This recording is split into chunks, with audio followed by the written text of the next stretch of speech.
Today I'm going to show you how to make vegan mayonnaise.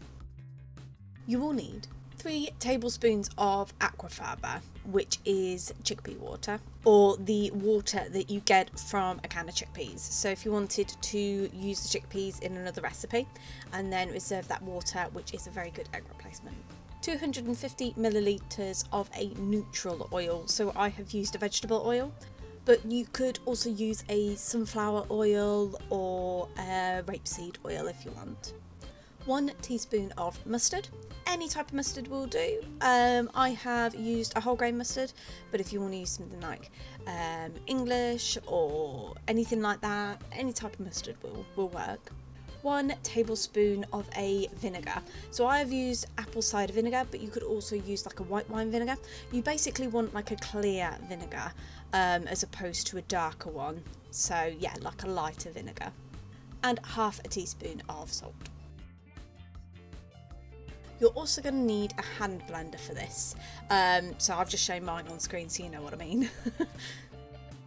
So in a jug, ideally glass, but you can use plastic. You want to use a jug because basically you want the hand blender to fill the jug, because if you're using a bowl, you're not going to catch all the oil as you hand blend it into a mayonnaise. So a jug is ideal for this.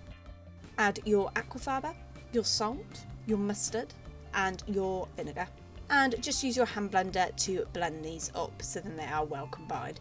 I apologise now for some of the footage that I took. I didn't realise that my camera was deciding to focus in on my hands as opposed to the actual vegan mayonnaise that I was making at the time.